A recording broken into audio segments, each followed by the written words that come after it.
everybody, I'm trying a new feature here on my channel, kind of meshing my love of vlogging with my casual chit chat, no beauty products. So if you like my vlogs or you like my chit chattiness, you might like this video. If not, it's okay. No hard feelings. I'll see you in the next one. This will probably be a monthly feature. We're just gonna sit here and have a little girl talk and kind of a stream of consciousness thing. No particular topic. It's not a rant or anything like that. Just wanted to talk about some things that are on my mind and that maybe aren't specifically beauty focused, but maybe more topics of interest to women in general. So stuff I've been thinking about lately. It is October, so there's the whole breast cancer awareness thing going on. An acquaintance of mine actually just got diagnosed with breast cancer. Seems to be happening more and more frequently as I'm getting older, and which reminds me that it's time for me to schedule my yearly exam.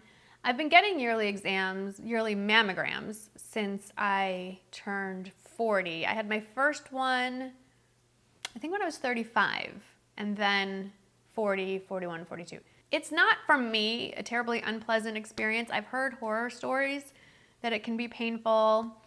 It's certainly not the most pleasant experience. When I schedule my mammogram, I'm not like, woohoo, can't wait for that. But I'm assuming that, I don't mean to be flippant, but I'm assuming breast cancer isn't exactly fun. So I'd rather, you know, have a few moments of awkwardness and uncomfortableness than the alternative. So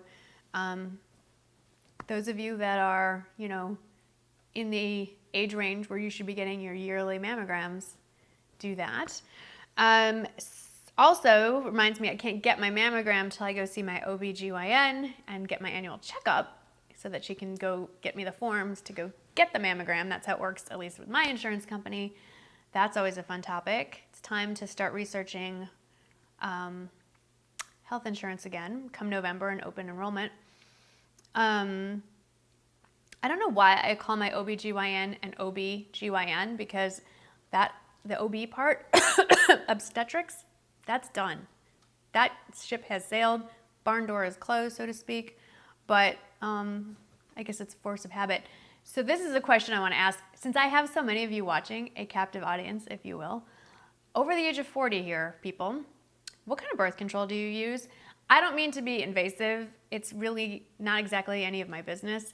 But the reason I'm asking is when you're over 40, you know, they really don't want you, from what I understand, to use birth control pills. There's some health risks. There are some possible side effects that I may be seeing now with the Marina IUD that I currently use. So I'm researching if I want to continue to use that. And I'm just really not digging the other options here. So I'm kind of wanting to know, like polling my peer group, what birth control options that are viable. What are the popular methods? I know what I'm pushing for doesn't actually involve birth control for me, if you know what I'm talking about. Michael's not too keen on that idea, but I'm working on it. Actually, in talking to a lot of my girlfriends in the football stands and, you know, going to lunch and things like that, surprisingly, I think the majority of my friends' husbands have done that. And I think Michael might be the last man standing. But, you know, it's just kind of scary that most of the birth control options for women over a certain age have quite a few risks associated with them. So, you know, I really don't want to have, you know, a 16-year-old and a 19-year-old and an infant. So that's kind of been what's floating around in my head. Can you imagine? I mean, honestly, could you even imagine starting all over again? Oh my God. Even if you could guarantee that whatever pops out of me would be a girl, no. Like, no. I'm on to the next stage in my life. The next baby that I hold in my arms that has the same last name as me will be a grandchild. And I am in no hurry for that to happen. Jake, if you're watching. So that's what's been floating around in my head lately. Like those are the kind of things I want to talk about. Let's see what else is going on. Election. Not really want to touch upon that too much. I don't know what the deadline was to register to vote. We may have missed that already. I should be a better citizen, and I should have known when the deadline is to register to vote if you're an American. If that deadline has not already passed, you should register. Whomever you decide to vote for, you should vote. It's a privilege, and you should vote. And also, we should all be a little nicer to each other, regardless of who you choose to vote for. It's nobody's business, first of all. That's why we have secret ballots. It's a secret. It's none of your business. And it's amazing how it's like, this is not, what's amazing to me is that we kind of forget that we're not rooting for our favorite sports team here, guys. We're talking about the leader of our country. And so people get so crazy over this. I mean, they get so crazy over whose side you're on. And in the end, whoever we pick, we're still all citizens together here. So I think people lose sight of that, and it gets really ugly. And even though it's insane, I saw something funny on Facebook this morning. It was something like, when we thought 2016 couldn't get any weirder, they sent in the clowns. Have you been watching this? The creepy clown thing? Our district actually sent a letter out this week, or an email to the parents, that we should be, I think it was watchful or on guard, something about cautionary behavior regarding, and I'm quoting the phrase, creepy clowns. I know it's not really funny, but it's like, you gotta have to make, you just, it's funny. I'm sorry. I mean, I know it's not funny. People are getting hurt and stuff, allegedly, but I mean, it's clowns. It's like this much fun. It's funny. It's gotta be a little funny. Okay, those were the hot topics that were on my head. Now let's just move into just general updates that have to do more with me. Sort of this is clearly the inaugural girl topics, girl talk. So next month I will have more specific things to talk about. So puppy update. We have a puppy. I mean, not here, but the newest addition to the Goldberg family was born September 27th in Washington State, very far away from me. And we're thinking he's going to be coming home the week after Thanksgiving. Michael's going to go get him and bring him back. And I won. He will be named Rowdy. His name was chosen. So we have this tradition in the family, generally. It doesn't work all the time. Bosley was rescued, and Bosley came named as Bosley. So we didn't want to change his name because he was used to being Bosley. And so it fit him. We all know Bosley was great for him. That was a good name. So, but when we can name them, and Mimi came named Mimi. She was a rescue also, but her name, she was a rescue that had AKC papers that had not yet been turned in. So when we have the ability to name a dog, we always try to find a sports connection. That's Michael. That's what he does.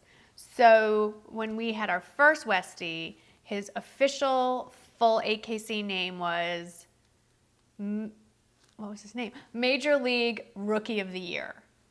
And his name was Rookie. Mimi came as Mimi, and we're like, all right, how are we going to spin this and make this a sports name? So her official AKC registered name is, what was it? Minor League Major Sensation. And her call name is Mimi. So Rowdy, I don't know what the full-on, because his breeder has like a formal name that she wants to give him, but his call name, if you will, his familiar name will be Rowdy for two reasons. One, the Dallas Cowboys have a mascot. Yes, they do. And the mascot's name is Rowdy. And they're my favorite football team, have been ever since I was a little girl. And they had the Dallas Cowboy Cheerleaders movie, and I wanted to be a Dallas Cowboy cheerleader. Clearly, that dream fell a little short. Well, literally, in some cases. But, so I always loved the Dallas Cowboys. And then even growing up in Chicago. And then also Rowdy is pretty much the temperament of a Weimaraner. So we thought that would be a good name for him. Of course, when I told the breeder that that's the name that we wanted for him, she said, you better be careful with that. It could be a self-fulfilling prophecy. So we'll see about that. But anyway, I won. I convinced the boys and Michael that that's what I wanted. And usually I find a way to convince everybody in the family see it my way. So it worked. A lot of you have been asking about Jake. There's not a lot to tell you that you don't already know if you watch our vlogs. He's alive and well in the state of Mississippi, got through midterms. His grades are great. He's going through fraternity rush as we speak. I assume that's going well. We don't talk to him like physically on the phone very often. That is not a piece of technology that this generation understands how to use, apparently, but we text a lot. Sometimes I'm like, aren't you in class? Yeah, so we text a lot. We have had to admonish Jake not to text us after certain hours because it scares the crap out of me because I think something's wrong. And, you know, like last night he texted me at midnight and it was just to kind of, hey, what's up? And I thought he was texting me like something's wrong. So college students keep strange hours. Kind of forgot about that. But he's doing great. Michael's been out to see him, so he is verified that he has proof of life. Although Jake did not let him in his dorm room. So I don't know what that looks like. But he's alive and well. And that's kind of all that's been going on around here that you haven't seen in the vlogs and, you know, that I've been getting questions about. So I thought I would just share those with you. So that's, you know, my lame introduction to the monthly girl talk, but I thought it would be nice to just sit down and chit chat, catch up a little bit, give you some updates, and see what you think of this very informal style. So if there's stuff you want me to talk about, any particular topics or, you know, personal updates that that you want me to share with you for next month, let me know in the comments below, and I'm happy to do that. I kind of like this. It's a little weird, but why not? It's just something different. I thought I'd give it a go. Always willing to try something at least once. So like I said, let me know what you think, and I'll see you in the next video. Thanks for watching. Bye. All right, I have a confession to make. I didn't realize this exactly until I started prepping for this video. I might be a hoarder.